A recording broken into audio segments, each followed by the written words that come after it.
This video is made possible by Polar Pro.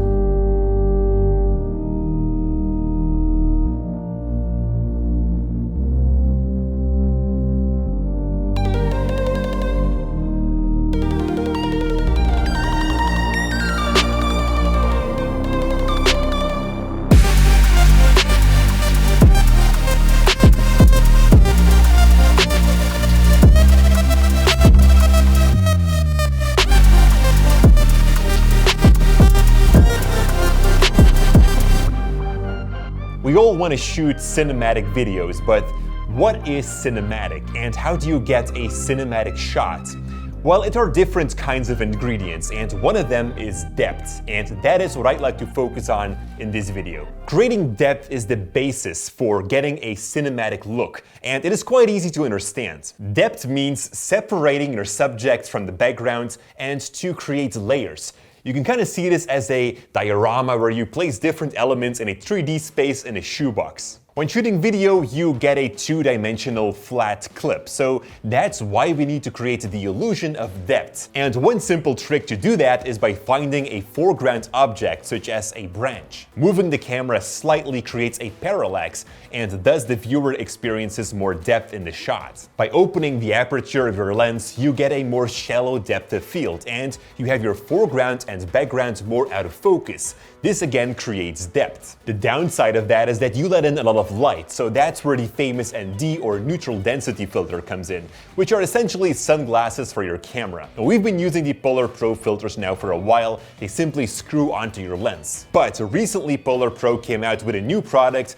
called the Basecamp Matte Box, and I'm super excited about this product. It kind of sits in between the screw-on filters and a big matte box. You can attach the matte box straight to your lens, so you don't need 15 or 19mm rods. The matte box is super lightweight, and they have created their own filters which are thinner than the industry standard, making the filters itself also a whole lot lighter. So you can perfectly use this on an SLR camera, even on drones or gimbals. Every part is also detachable, so you can take off the flag or the sun hood while still having your filter holder. Perfect for run-and-gun shooting. And talking about run-and-gun shooting, what I don't really like is that you need to swap filters every time that you move to a different lighting situation. So that is where the variable ND filter comes in place. Now, interesting is that Polar Pro thought about this for its Basecamp Matte Box. They have designed a very big polarization filter which sits on the inside, together with one of their variable filters, which by the way have their own holder so that you don't get any finger stains on it. You can dial to rotate the back filter and cut more or less light. And this is perfect as you walk into a darker or brighter area. Now we have the 2x5 variable ND and the 6 to 9 stop filter. Now one last thing that I want to cover is that because you have two separate filters, you could also just use only the polarization filter. Rotating that filter onto a reflective area reduces that reflection. Now the reason that I like this more over the screw-on filters is that you get the benefits of a matte box to cut away unwanted lens flares. But also swapping filters goes easier and you get a much bigger surface. Some lenses capture the ring of a screw-on, which gives vignetting. Well, you won't get that so easily with larger filters. They also cover any kind of lens diameter, going from small SLR lenses to big cinema lenses. Polar Pro has a variety of filters and accessories which I can highly recommend to check out. You can click the first link in the description below for all the information. Now, another way to create the illusion that your shot is actually three-dimensional is to work with perspective. If you have a road or a path, it starts wide, close to the camera, and it gets smaller further away. You get a clear view of the perspective, which helps the viewer understand the depth in your shot more. Such lines also help to guide the eyes to where they need to look, making the subject more prominent, such as in this example. And lines like that can be found everywhere. Even a simple wall works great if you shoot it from the right angle. Lighting is one of the key elements to creating more depth in your shots. Having the light come from the wrong angle can make your shots look flat and video-ish very quick. One of the basic tricks is to make sure that your most brightest light source sits behind the subject.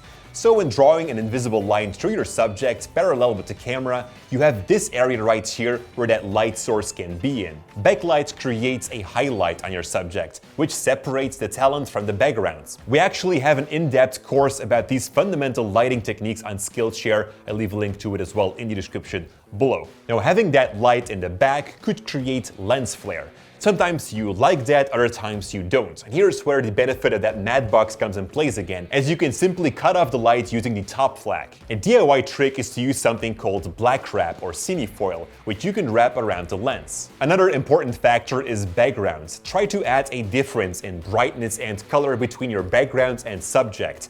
For example, here we have a darker background, but the subject stands in the light, which separates her. Color is the same. If you know that you're shooting in the woods where the trees are green, then maybe let your talent wear something in contrast to that, like orange. It doesn't have to be an entire outfit, but a simple scarf already helps to make the talent pop. Experiment with angles. Going low changes the perspective, and like we've seen, that helps to understand the three-dimensional environments. Or go high with the camera, which can give some great results. So combine some of these tips and create depth in your shots. This is the basis of cinematic video. I'd like to thank Polar Pro a lot for their support and their brand new Basecamp matte box. Again, you can find out more information by clicking that first link in the description below. And thank you for watching. And as always, stay creative.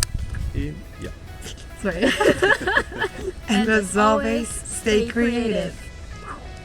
And as always, stay creative. Is het een beetje te lens? And as always, stay creative. Nee, kom maar. 3, 2, 1. And as always. Oh my god. Ik wou zeggen, stay creative.